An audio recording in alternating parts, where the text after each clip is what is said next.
दोस्तों, कहानी की शुरुआत साल 1991 में होती है, जहां हम कुछ पुलिस ऑफिसर्स को एक घर में इन्वेस्टिगेशन करते हुए देखते हैं और तभी कहानी फ्लैशबैक में चली जाती है, यानी कि 3 दिन पहले, जहां वो लड़की चिल्ला रही है जिसका नाम वेरोनिका है। ये लड़की 15 साल की है जो अपने 3 सिबलिंग और अपने मॉम के साथ रहती है। दरअसल उसके फादर की डेथ हो गई है, इसीलिए उसकी मॉम को बार में देर रात तक काम करना पड़ता है ताकि वो अपने परिवार को पाल सके। क्योंकि वेरोनिका की मॉम जॉब करती हैं, इसीलिए वेरोनिका के छोटे भाई बहनों की जिम्मेदारी उसके ऊपर होती है। वही उन सबका ध्यान रखती है। वेरोनिका जब स्कूल जाती है तो उसकी टीचर उससे बताती हैं, आज सूर्य ग्रहण है और पुराने जमाने में सूर्य ग्रहण के दिन लोग एनर्जीज को बुलाते थे, जिसके लिए वो लोगों को मारा करते थे। इसीलिए सारे के सारे बच्चे स्कूल के छत पर जाते हैं सूर्य ग्रहण को देखने के लिए।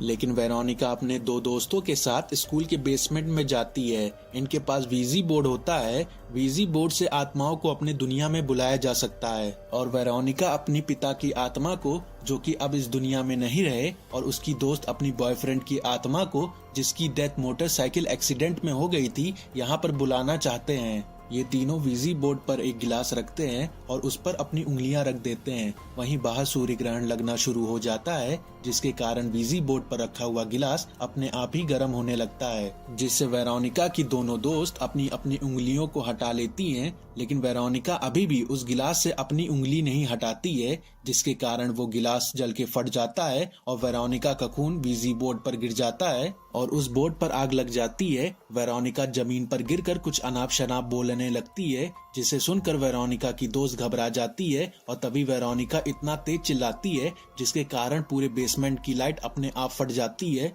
और वेरोनिका बेहोश हो जाती है। वेरोनिका की आंख खुलने के बाद वो खुद को नर्स के कमरे में पाती है और नर्स वेरोनिका को बताती है कि उसके शरीर में आयरन की कमी है, इसीलिए शायद वह बेसमेंट में बेहोश हो गई थी। लेकिन वेरोनिका को मन ही मन लग रहा था कि उसके साथ कुछ न कुछ तो गलत हुआ है। और वहां से निकलने के बाद उसकी नजर एक नन पर पड़ती है जो कि अंधी हो चुकी थी, लेकिन वो वेरोनिका की तरफ ऐसे देख रही थी जैसे कि मानो वो वेरोनिका को अपनी आंखों से देख पा रही थी। लेकिन इन सारी चीजों को इग्नोर करके वो अपने घर वापस आ जाती है। अब डाइनिंग टेबल पर लंच करते वक्त वेरोनिका को ऐसा लग रहा था कि मानो कोई उसे खाना खाने से रोक रहा है और उसके पूरे शरीर पर अजीब से पंजों के निशान आ रहे थे और उसे कई तरह की अजीब सी आवाजें भी सुनाई देने लगी थी।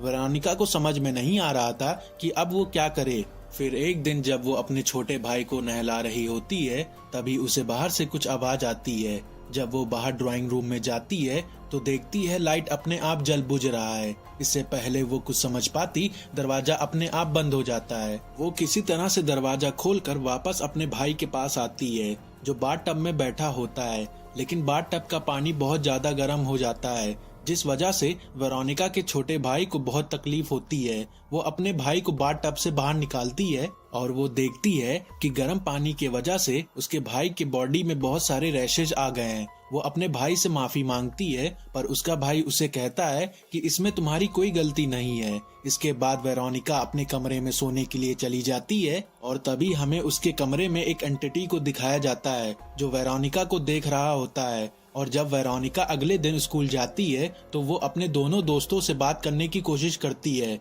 लेकिन उसकी दोस्त वेरोनिका से बात नहीं करती हैं और वहां से चली जाती है। वेरोनिका जानना चाहती है उसके साथ बेसमेंट में क्या हुआ था, इसीलिए वो फिर से बेसमेंट में जाती है जहां पर पहले से वो नन होती है जो एक दिन पहले उसे ऊपर से देख रही थी। और हमें पता चलता है कि ये नन ब्लाइंड है। स्कूल में इस नन को डेथ सिस्टर के नाम से भी जाना जाता है और वो वेरोनिका को बताती है कि तुम्हारे शरीर पर किसी निगेटिव एंटिटी ने कब्जा कर लिया है, ये बहुत ही खतरनाक होते हैं। और उसके बाद वो नन वेरोनिका के शरीर से उस एंटिटी को निकालने की कोशिश करती है, पर वो ऐसा करने में पूरी तरह से फेल हो जाती है। नन वेरोनिका से कहती है जो तुमने शुरू किया है वो तुम्हें खत्म करना होगा। दरअसल जब भी कोई वीजी बोर्ड से किसी आत्मा को इंसानों की दुनिया में बुलाता है तो उसे वापस भेजने के लिए प्रोसेस को पूरा करना पड़ता है और आखिर में गुड बाय करना पड़ता है, तभी वो आत्मा वापस जाती है, और नहीं तो वो इसी दुनिया में रह जाती है। वेरोनिका और उसके दोस्तों ने इस प्रोसेस को पूरा नहीं किया था,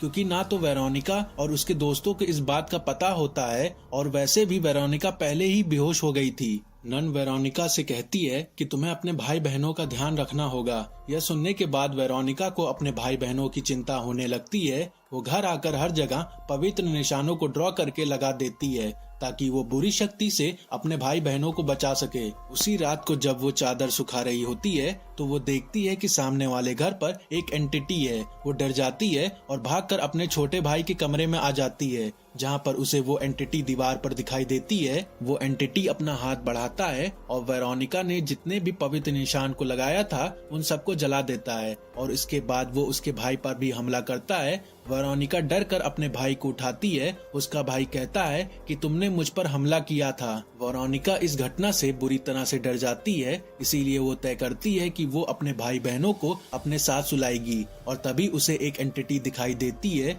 और जब वो एंटिटी के पीछे जाती है तो देखती है वहाँ पर उसी तरह के और भी बहुत सारे एंटिटी हैं। वेरोनिका क्रॉस उठाकर खड़ी हो जाती है। उसके भाई बहन भी उसके पास आ जाते हैं और दरवाजे के पीछे एक एंटिटी दिखाई देती है जो दरवाजा खोलती है। और जैसे ही दरवाजा खुलता है तो वे देखते हैं वहाँ पर उनकी मॉम खड़ी हैं।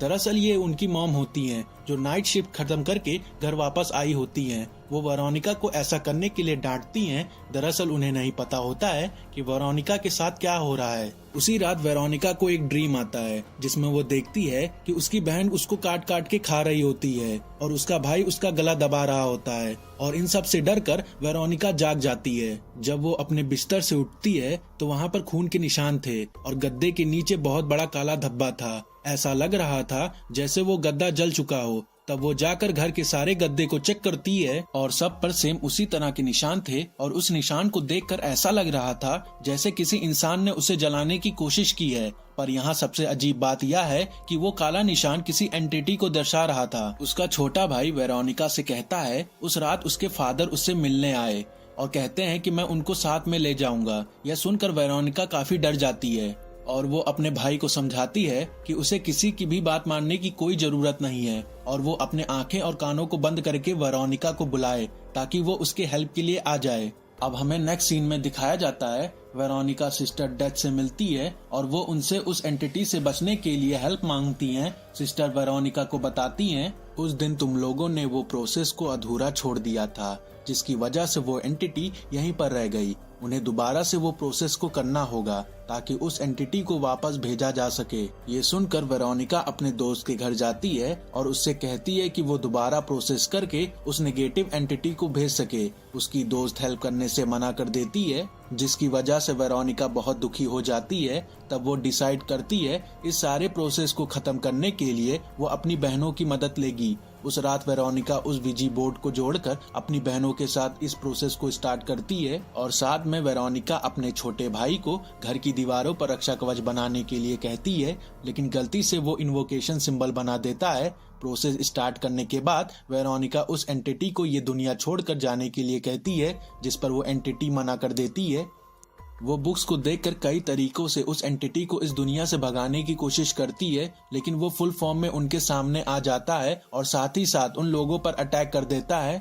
डर कर वेरोनिका पुलिस को फोन करती है और इसी दौरान वेरोनिका के छोटे भाई को वो निगेटिव एंटिटी अपने साथ ले जाता है। वेरोनिका की सिस्टर इन सब से बचने के लिए घर से बाहर भागती हैं, जबकि वेरोनिका अपने भाई को ढूंढने के लिए वापस अपने घर में जाती है। उसका भाई उसको वॉशरूम में बैठा हुआ मिलता है। वो अपने भाई को गोद में उठाकर नीचे आ जाती है। तभी वेरोनिका की नजर मिरर पर पड़ती है और देखती है कि उसके हाथ में कोई भी नहीं है, ये सिर्फ उसका भ्रम था। ये देखकर वो डर जाती है क्योंकि उसका भाई अभी भी घर के अंदर है। इसीलिए वेरोनिका को एक बार फिर से घर के अंदर जाना पड़ता है और जब वो अंदर जा रही होती है तो सभी चीजें गिरना शुरू हो जाती है। वेरोनिका एक रूम में जाती है जहाँ पर उसका भाई छुपा हुआ होता है। वेरोनिका उसको अपने साथ चलने के लिए कहती है, लेकिन वो साफ साफ मना कर देता है। वो कहता है कि मैं तुम्हारे साथ नहीं जाऊंगा। और तभी वेरोनिका अपने आप को टूटे हुए शीशे में देखती है। शीशे की दूसरी तरफ उसे एक नेगेटिव एंटिटी दिखाई देती है।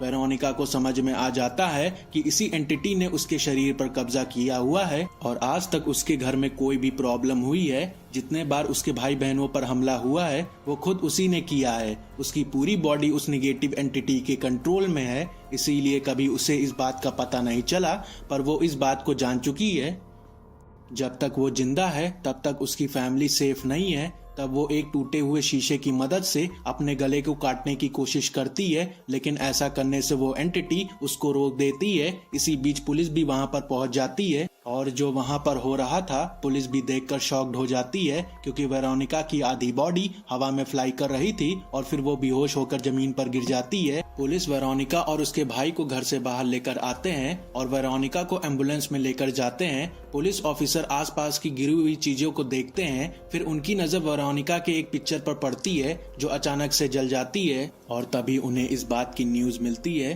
कि वेरोनिका अब इस दुनिया में नहीं रही, वो मर चुकी है। इसके बाद वो ऑफिसर इस केस को लेकर अपनी एक रिपोर्ट बनाता है जिसमें वो साफ साफ मेंशन करता है कि ये एक पैरानॉर्मल एक्टिविटी का केस है। इसके बाद इस केस को बंद कर दिया जाता है और ये मूवी यहीं पर खत्म हो जाता है।